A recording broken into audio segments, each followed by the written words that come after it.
Nós vamos ler neste momento o Salmo de número 103, especialmente o verso 1 até o verso 5.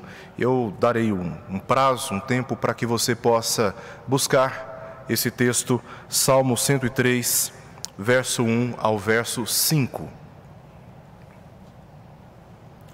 Salmo 103, verso 1 ao verso 5.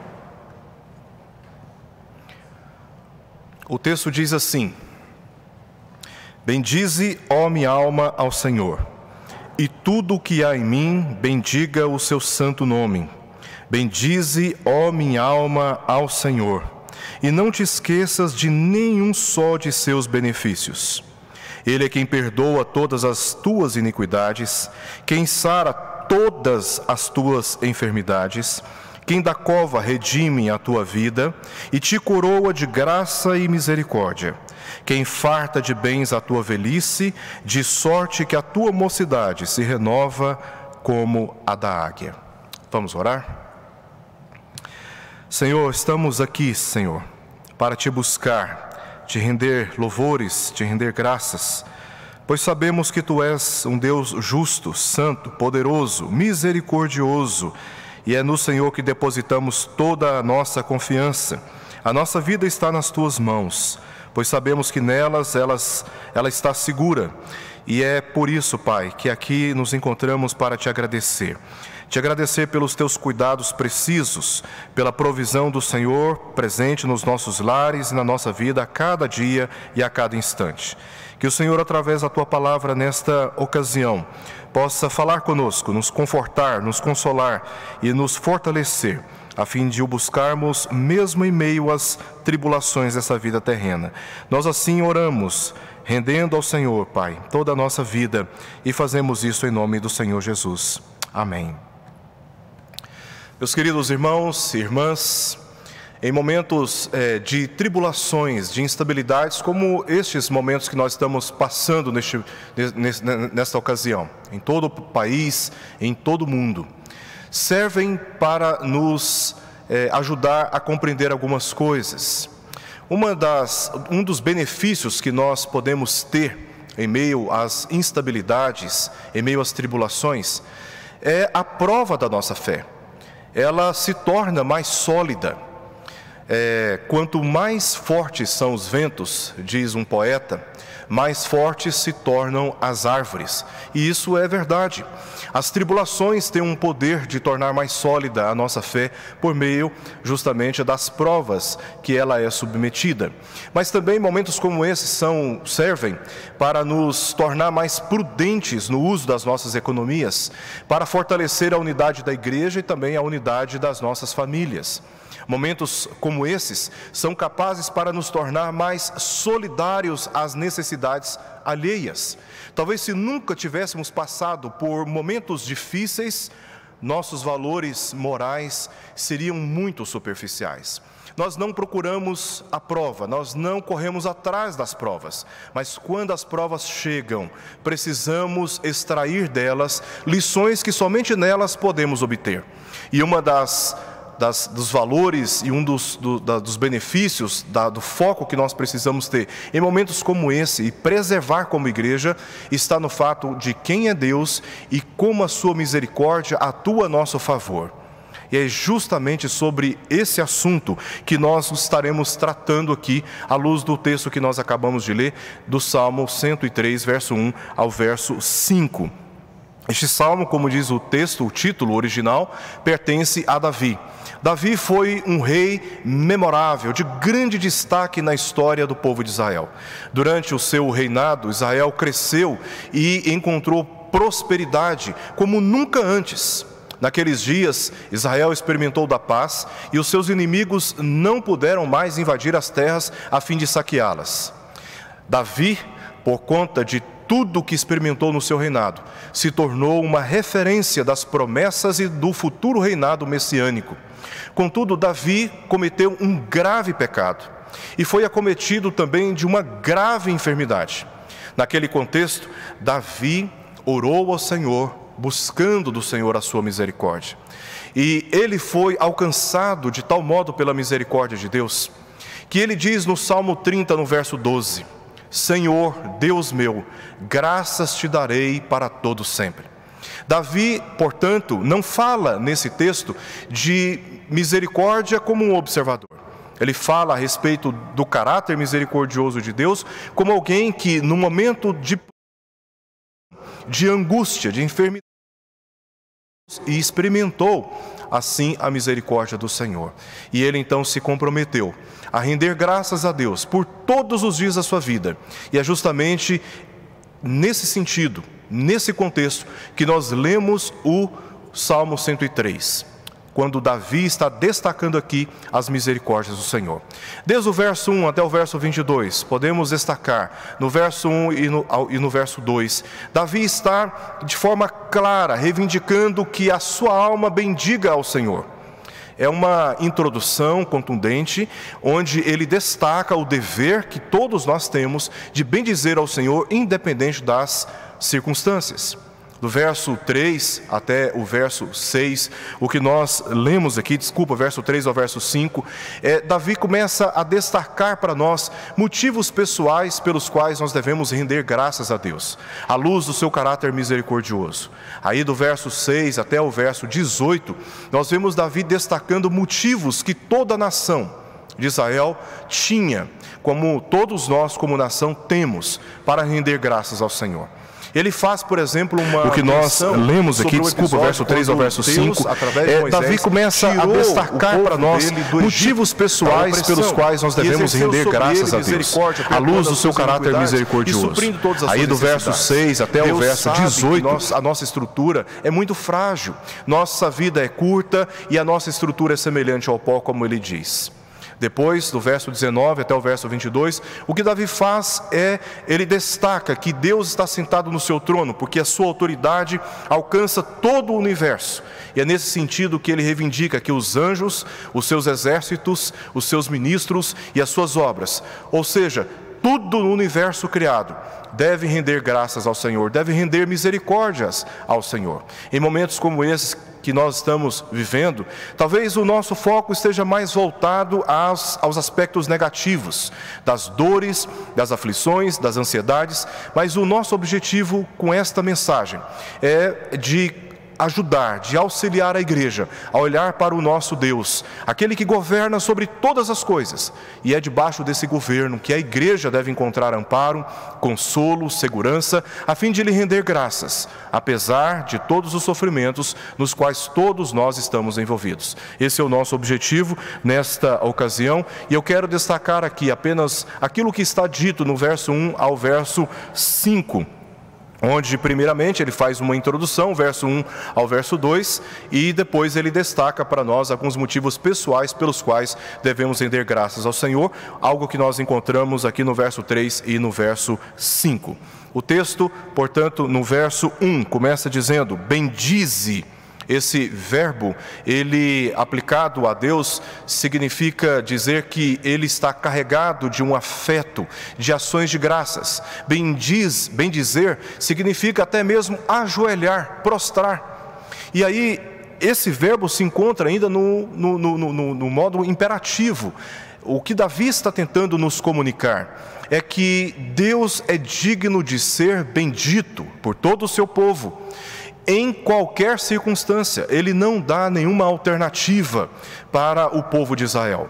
A alternativa que o povo de Israel tem é apenas de bendizer o Senhor. E quem deve bendizer o Senhor?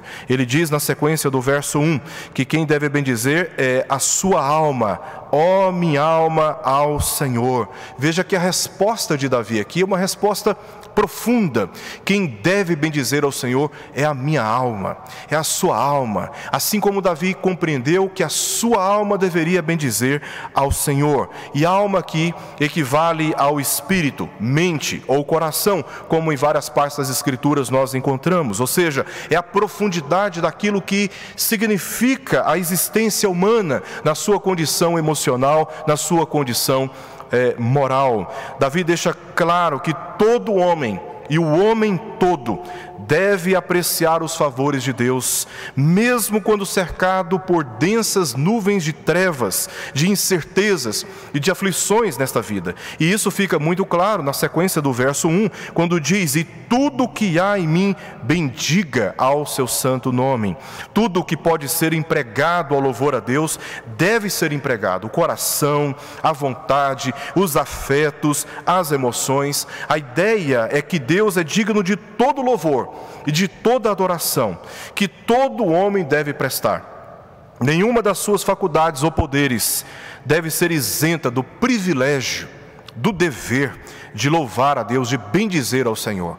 No verso 2, Davi repete praticamente aquilo que ele diz na primeira frase do verso 1: bendize, ó minha alma, ao Senhor. A repetição aqui denota apenas uma intensidade ou a seriedade daquilo que ele está tentando ou intencionado a dizer ao povo de Israel. Deus deve ser bendito com todo o nosso ser, com toda a nossa alma, de forma profunda. E aí ele diz ainda no verso 2: e não te esqueças de nenhum só de seus benefícios. Não se esqueça de nenhum só de seus benefícios. Trata-se de um apelo enfático, isto é, nunca esqueça, nunca esqueçamos dos muitos favores que Deus continuamente nos concedeu e ainda nos concede. É fato que tanto eu como você, quando atravessamos por momentos difíceis, a nossa primeira inclinação, a nossa primeira tendência é de nos esquecer de tudo aquilo que o Senhor já fez por nós. E nessa experiência, a tentação que sofremos é de olhar para Deus como um Deus que se esqueceu do seu povo, como um Deus que não interfere na história humana para livrá-la, para proteger os seus, para guardar aqueles que invocam o seu nome. E nós entramos em desespero, como se Deus estivesse se voltando contra nós, ou se esquecendo das suas promessas, ou encolhendo a sua mão para nos abençoar. Mas isso não é verdade. Por isso, Davi apela de forma enfática neste texto, que não nos esqueçamos de nenhum dos seus benefícios. Quando olharmos para trás, certamente nós poderemos contemplar como Deus se provou fiel, misericordioso, zeloso para com o seu povo. E é isso que Davi faz aqui no texto, a fim de nos ajudar a resgatar, não aquilo que estamos, na nossa compreensão, passando como sofrimento, mas resgatar aquilo que já experimentamos na nossa vida como fruto e resposta da misericórdia de Deus sobre nós. E o povo de Israel tinha muitas razões para bendizer ao Senhor, olhando para aquilo que Deus já tinha feito a favor dele. E certamente eu e você temos muitos motivos para, mesmo neste momento de pressões, de aflições que toda a sociedade brasileira está atravessando, para bendizer ao Senhor, porque Deus nunca deixou de ser misericordioso conosco e nunca deixará de ser misericordioso para conosco. E aqui, no verso 3 ao verso 5, Davi destaca para nós 6, pelo menos, motivos pelos quais devemos observar a história da nossa vida, a fim de encontrarmos razões sólidas para bendizermos ao Senhor. Verso 3, ele diz ao verso 5: Ele é quem perdoa todas as tuas iniquidades, quem sara todas as tuas enfermidades, quem da cova redime a tua vida e te coroa de graça e misericórdia, quem farta de bens a tua velhice, de sorte que a tua mocidade se renova como a da águia. Há pelo menos 6 motivos que Davi destaca, que Deus tinha feito a favor do povo de Israel, e que também já fez a favor da minha vida, e também fez a favor da sua vida. E é olhando justamente para esses motivos que nós encontramos, nesse momento, forças para bendizer ao Senhor. Primeiro motivo, pessoal, pelo qual devemos render graças e bendizer ao Senhor, diz no verso 3, parte A: Ele é quem perdoa todas as tuas iniquidades. Este é um milagre da misericórdia de Deus. Todos nós pecamos e e recebemos a devida condenação. Mas como diz o apóstolo Paulo em Efésios capítulo 2, versos 4, verso 5, mas Deus, sendo rico em misericórdia, por causa do grande amor com que nos amou, e estando nós mortos em nossos delitos, nos deu vida juntamente com Cristo, pela graça sois salvos. O perdão que recebemos envolveu a humilhação, o sofrimento e também o sacrifício do Senhor Jesus a nosso favor, a meu favor e a seu favor. Este é o motivo maior de louvor que podemos render a Deus. Mesmo quando nossos interesses mais legítimos não são atendidos, mesmo quando nossas necessidades mais urgentes não são satisfeitas, mesmo quando nossos esforços não alcançam os objetivos, pois sem perdão nada faria sentido, mas perdoados, mesmo sem nada, nós possuímos tudo. Você possui tudo, eu possuo tudo, perdoados por Deus. Deus nos justificou pelo sangue de Jesus e nos livrou de uma eterna condenação. Nada poderia superar tão grande benefício da parte de Deus. É Ele quem perdoa todas as tuas iniquidades. E só por esse fato, só por esse registro da Escritura, por esse testemunho que nos chega por parte dela, temos aqui motivos para bendizer ao Senhor. Ele nos perdoou em Cristo Jesus de todas as nossas iniquidades. Em segundo lugar, a parte B do verso 3 diz: é Ele quem sara todas as tuas enfermidades. Como podemos compreender esta afirmação quando testemunhamos tantas enfermidades, especialmente no meio do povo de Deus? Você liga a televisão, o que você tem como testemunho por grande parte da imprensa são notícias bastante dramáticas, notícias tristes e negativas de pessoas em sofrimento, em filas, em busca de vacinas e nem sempre conseguem atendimento, idosos sendo colocados ali na fila esperando por muito tempo até ser atendido, pessoas morrendo nos hospitais, agonizando, o corpo médico correndo para lá, para cá, totalmente exausto de tanto esforço para tentar salvar vidas. Como nesse contexto podemos ler uma palavra dessa? De que o Senhor é aquele que nos sara, é aquele que nos cura de todas as nossas enfermidades. Esse é um texto que requer de nós um pouquinho mais de atenção. Se nós não tivermos um pouco de atenção ao ler esse texto, à luz do seu contexto maior, podemos afirmar duas coisas no meio desse cenário todo: subestimando a dor, subestimando o sofrimento, subestimando o momento em que o país está atravessando, dizendo: não, fiquem tranquilos, o Senhor cura todas as enfermidades, isso não está acontecendo, e fazemos uma afirmação falsa, achando que estamos encontrando nas Escrituras fundamentos para fazermos tais afirmações levianas.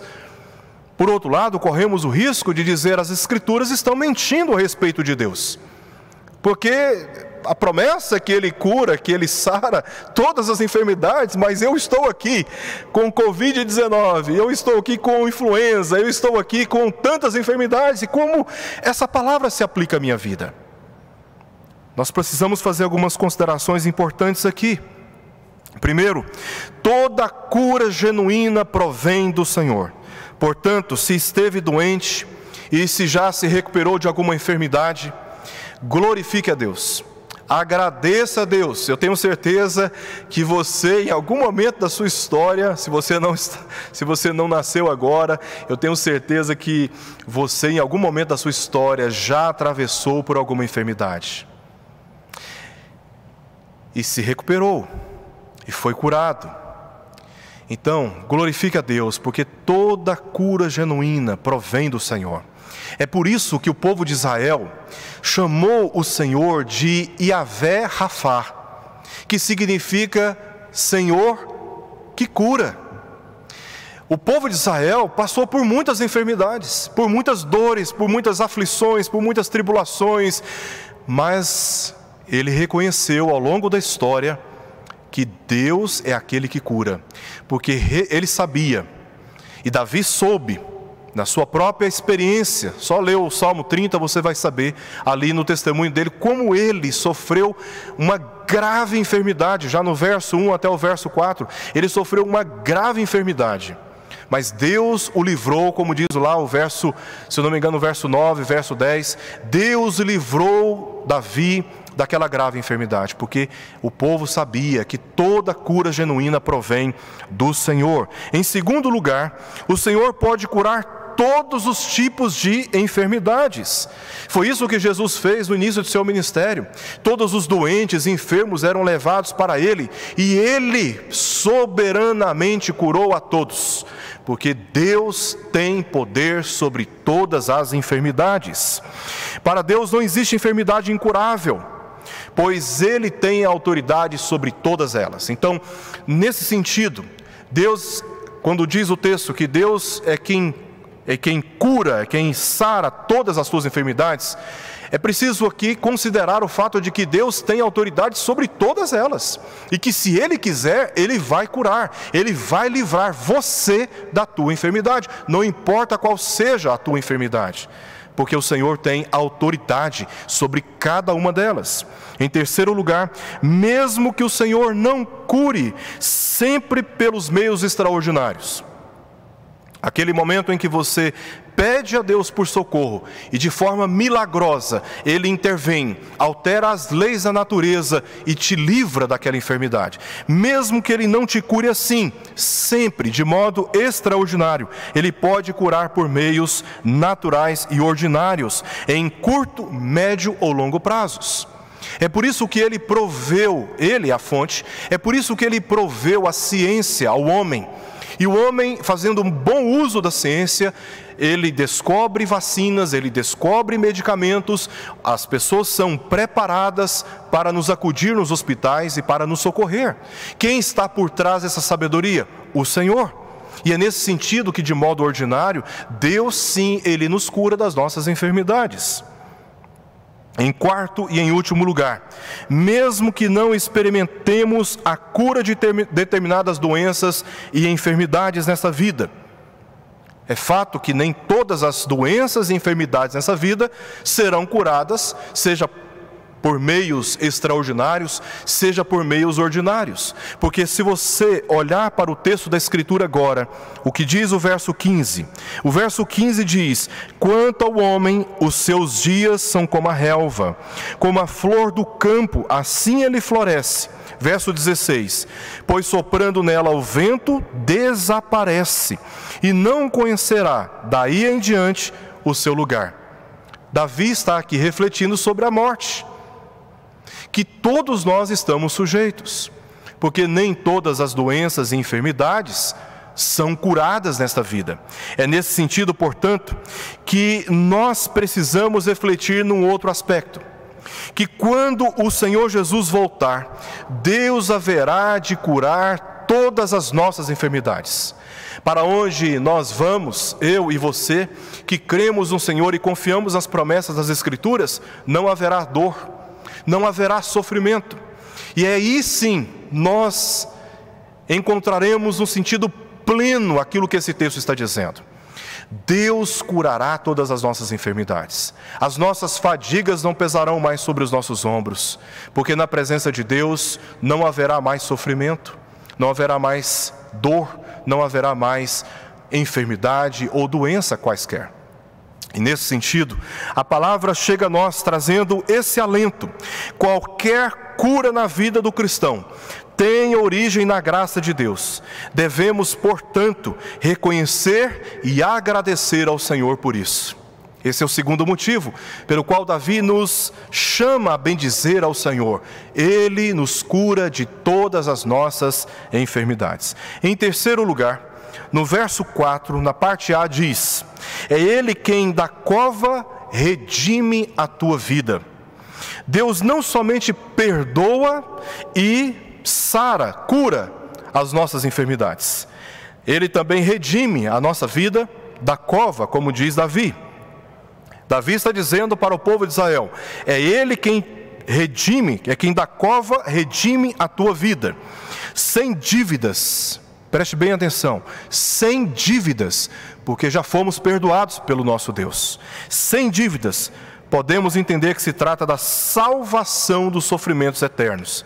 Também podemos compreender que Deus, mesmo quando não percebemos, está constantemente nos livrando de perigos, de acidentes, de tragédias, como neste momento de isolamento, de distanciamento social.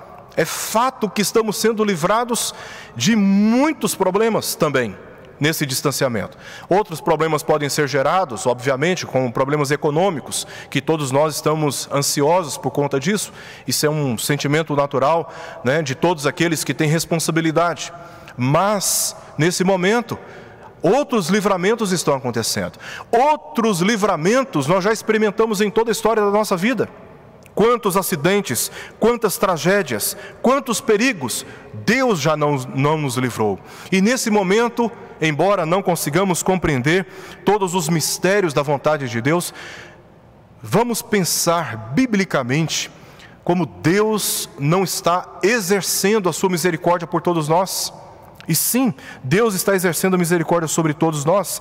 Se as experiências estão difíceis, certamente, sem a misericórdia de Deus, neste momento, as coisas estariam muito pior para mim e também para você. Porque a misericórdia do Senhor é que nos sustenta. E elas são a causa de nós não sermos consumidos. Ah, se não fosse a misericórdia do Senhor neste momento, nós estaríamos numa situação muito pior. Em quarto lugar, verso 4, parte B, diz que é Ele que te coroa de graça e misericórdia. A coroa era símbolo de autoridade real, mas também da vitória daqueles que venciam competições esportivas. É o que nós encontramos em 1 Coríntios capítulo 9, verso 25, e também em Tiago, capítulo 1, verso 12. A coroa também tinha um significado de honra, segundo o que Paulo diz em Filipenses, capítulo 4, verso 1. E também significava significa no Novo Testamento, símbolo da vida eterna. É o que nós encontramos no testemunho bíblico em 1 de Pedro, capítulo 5, verso 4, e também em Apocalipse, capítulo 2, verso 10.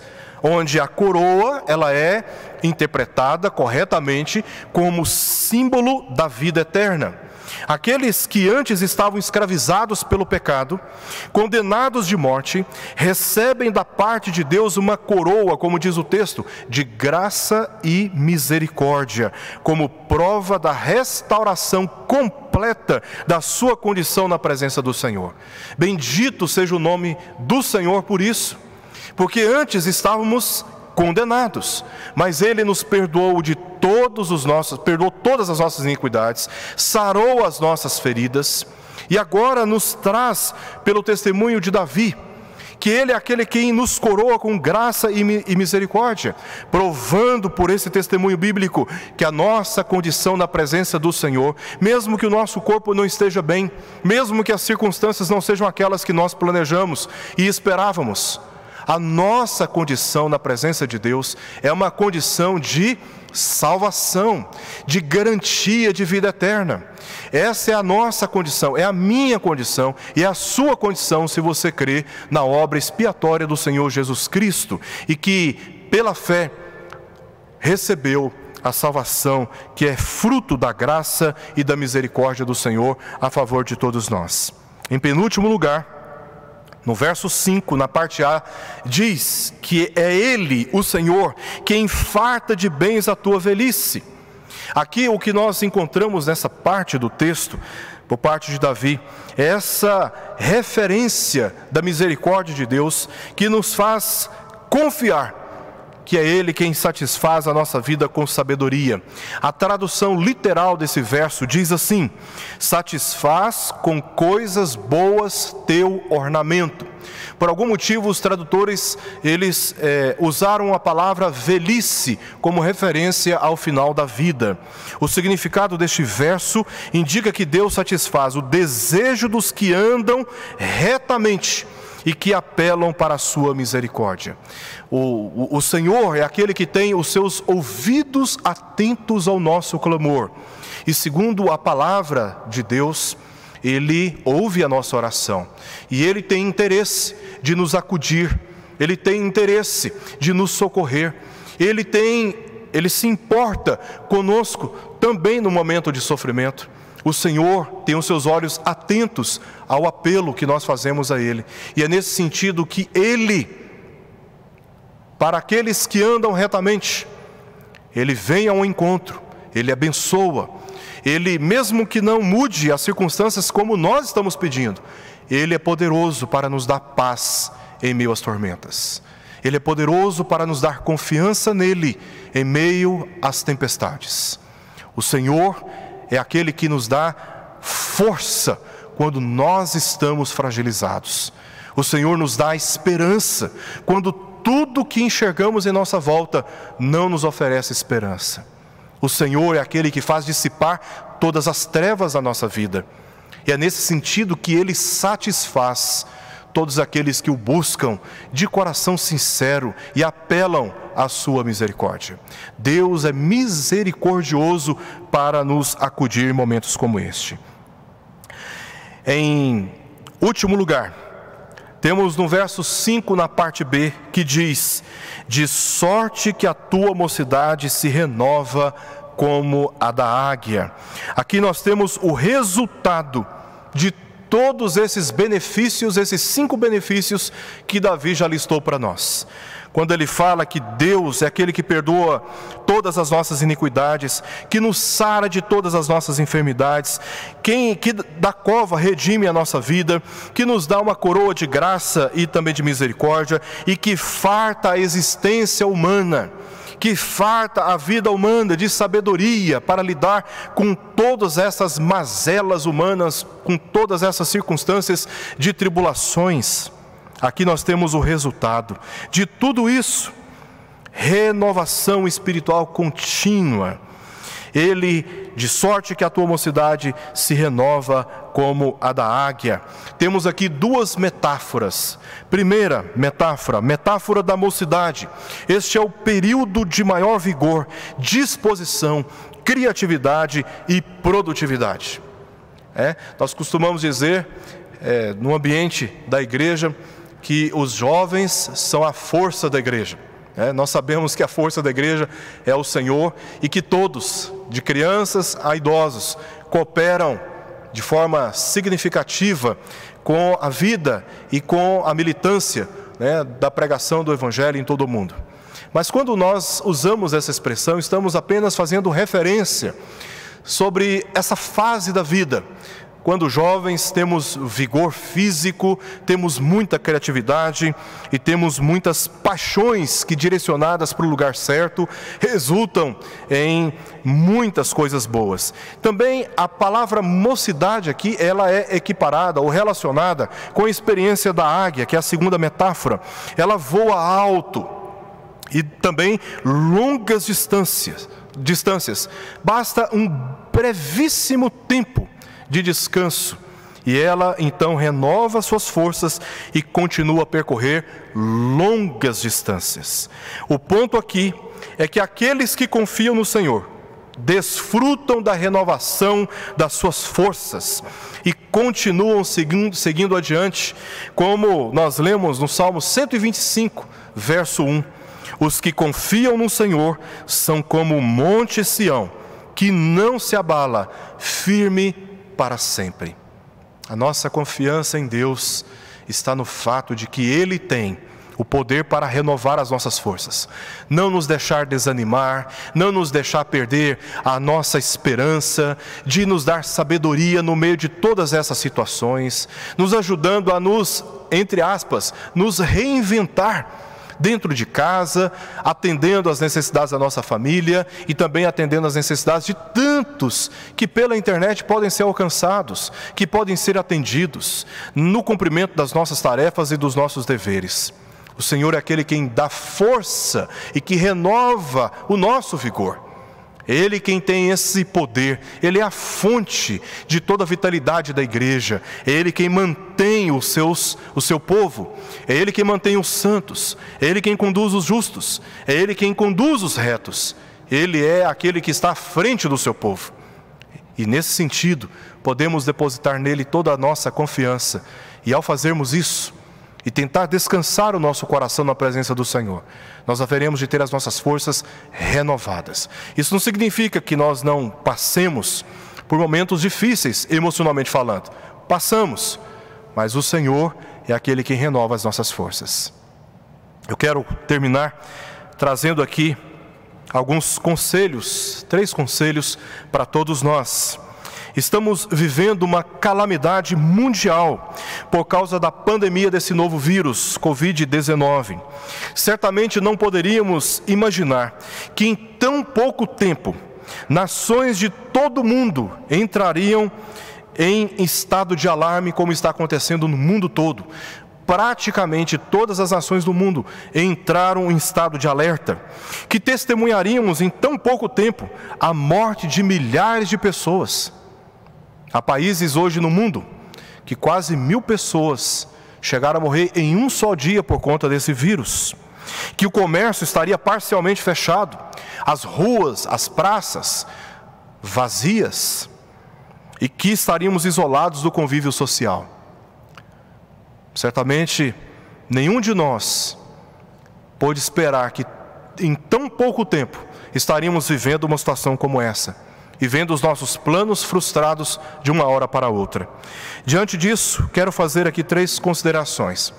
Em primeiro lugar, o problema que nós estamos enfrentando é um problema real, e não devemos subestimar o que orienta as nossas autoridades. Sabemos que estamos no meio de uma crise sanitária que a confunde com uma crise política. É por isso que há tantas informações confusas, misturadas com informações sérias. Em meio a tudo isso, devemos recorrer àquilo que é básico. E o básico é observar e obedecer ao que determinou a autoridade do nosso Estado, no tocante ao distanciamento social e também à proteção da saúde pública para o bem da sociedade como um todo. Nós devemos recorrer a isso. Também observar e obedecer aquilo que disse, aquilo que decidiu as nossas autoridades eclesiásticas. O descumprimento dessas determinações das nossas autoridades configura em desobediência e revela desprezo pelo amor e também pelo bem comum. Nós devemos atender o que diz as nossas autoridades, né? Em segundo lugar, não há motivo para pânico, pois apesar de todas as dificuldades, Deus é misericordioso para com seu povo. Vou repetir: apesar de todas essas dificuldades, de todas essas aflições, Deus é misericordioso para com seu povo. Descanse nesta verdade das Escrituras. Deus é misericordioso para com você. Ele é misericordioso. Não tenho dúvidas de que tudo isso é para o nosso bem. Mesmo que não compreendamos todos os mistérios de Deus, no final, descobriremos que sim, foi para o nosso bem. Dificuldades têm o poder de revelar a nossa fraqueza, de confrontar o nosso orgulho, de quebrantar nossos corações, provar a nossa fé, afirmar nossa dependência do Deus único e verdadeiro, renovar as nossas esperanças, nos amadurecer moral e espiritualmente, dentre tantos outros benefícios que podemos extrair de momentos como estes.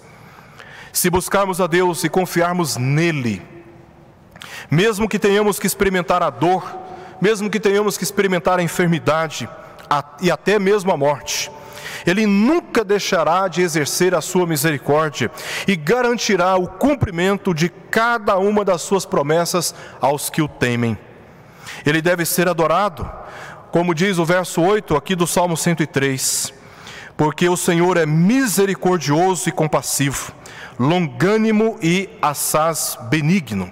Ele nos oferece, de acordo com o que nós vimos neste texto, perdão e cura das nossas enfermidades, salvação da condenação e vida eterna, vida farta de sabedoria e renovação das nossas forças.